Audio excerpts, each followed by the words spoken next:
Hi everyone, my name is Neil and welcome to my channel.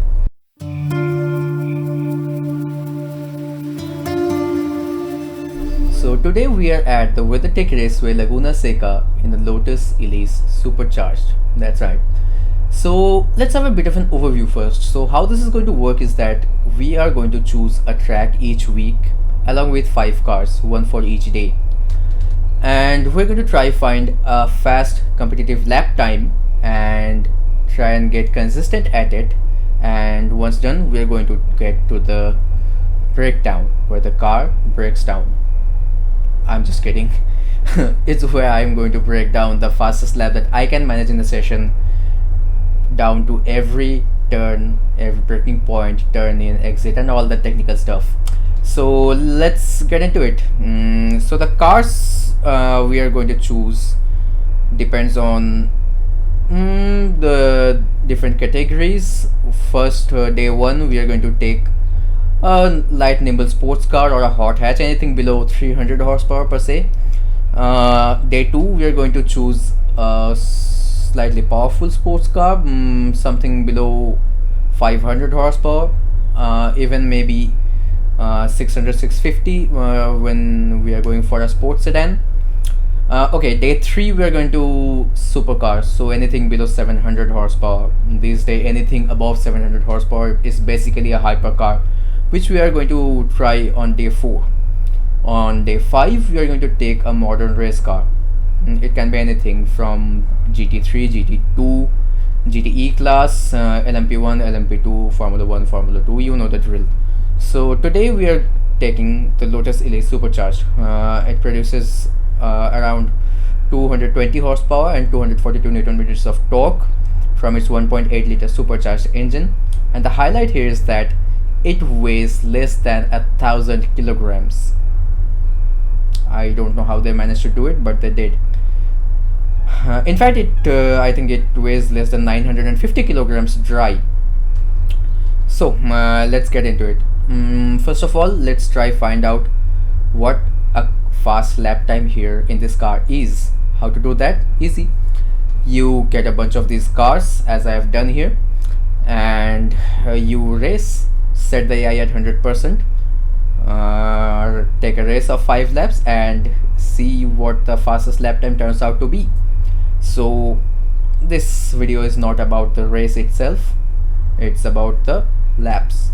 So we are going to jump cut right at the end of the race leaderboard right now. So we're at the end of the race now and we're looking at the timetable, and somehow I did manage to get the fastest lap.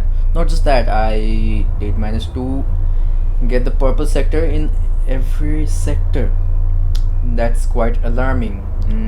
The AI was at 100%, and as you can see, my fastest lap was the very last lap, because initially I was just sitting at the very end of the 8 car queue here, and by the end of the first lap I did realize that I was so much faster than these guys, so I started making some moves, and in the penultimate lap I passed the leading car. And yeah, the time I did manage is 143.186, and that's an idea. Basically mid to high 144s is a competitive, dare I say, lap time. In these circumstances, the fastest, the second fastest car was a 144.7. Anyway, since we are already at the low 143s, we are going to start from there and see where we get to. Let's go driving. So here we are in the hot lap mode.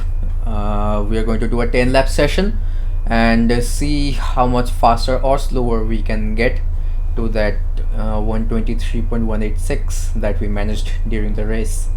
So let's get driving, but before that I'll show you my setup here. I'm not going to change any of the stock suspension and alignment and setups. I'm not even going to touch the tires. As you can see, the default setting is semi-slicks. I'm not going to change that because that's what the cars during the race were running, so we're going to keep that untouched. The only thing we can change, or we are going to change, is traction control. It's the only thing here that the driver can change from his seat, so why not? Here sets traction control 1, but it's just a 220 horsepower car, so we're going to leave that off. Let's go driving. Alright, here we go, starting the first lap.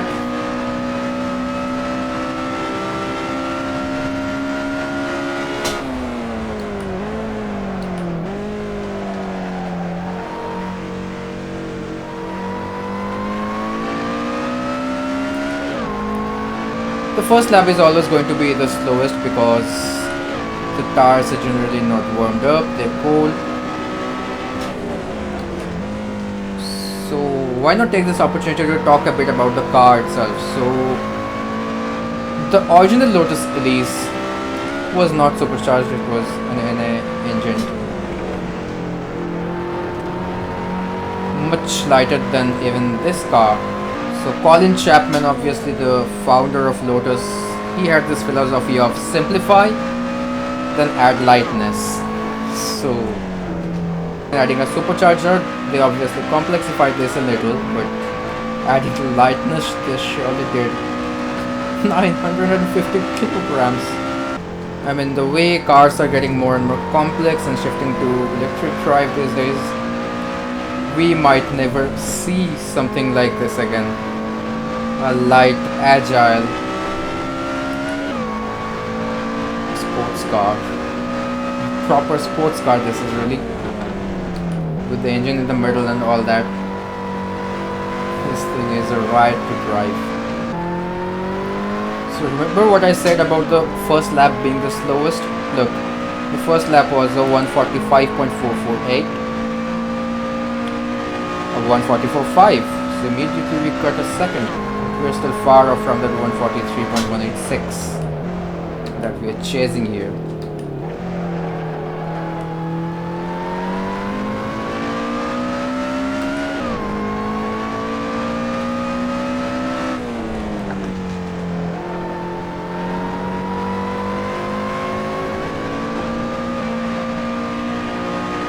Okay, we're at lap 6 and we're into the 142s.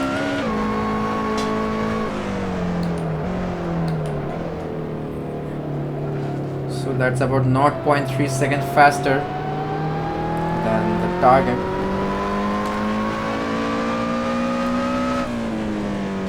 Let's keep going. So that's the end of 10 laps. Oh, not half bad for 10th lap. Let's look at the leaderboard. So what we have in front of us here is the time chart of the 10 lap session. And the fastest lap we have managed is a 142.874. So not half bad. If you look at the sector times here, you will see 39.559 in the first sector. I actually did manage slightly faster times in lap 8 and in lap 10 in fact, but obviously I messed up the second sector, 134.244 in the final lap, where I managed 33.368 in lap 6. 29.947, again quite a good time, but I did manage a couple faster times, 29.844, 29.912. You see the second fastest lap time is here, 143.173, still faster than the time we managed in the race back. The fastest lap is 142.874, and here's the breakdown. Starting the lap here at the start finish straight and going flat out through turn 1, which is a gentle left-hander. Coming up is turn 2, also known as Andretti hairpin. You want to brake right at the white line before the marker 3. That way you do all your stopping right before you start turning in. So release the brakes as you turn in, and midway through the corner gently start accelerating towards turn 3 now, which is a right-hander. Apply your brakes right in the middle of marker 2 and 1. This needs a bit of guesswork, but with practice you will get the hang of it. You can accelerate pretty hard out of the corner. Upcoming is turn 4, a long right-hander. Give it a dab of brake right before turn 1 and floor the accelerator as you come out of the corner. Coming on this turn 5, once again a long left-hander, so you want to maintain momentum. In order to not upset the balance of the car, start applying your brake and make sure you reach your full brake pressure by the time you cross marker 2. There's a slight banking at the apex, so you want to hit that to carry maximum speed out of the corner. Accelerating hard now towards turn 6. Now this one is interesting. For some reason I seem to be much faster than the AI cars at this particular corner. So what I do here is wait for the number 2 marker to go out of my field of vision and brake immediately. Once again release the brake as you turn in, hit the banking at the apex and accelerate hard towards turn 7. Turn 7 is basically a hard braking zone for the upcoming turn 8 and 8A, arguably the most famous corner of this track, the corkscrew.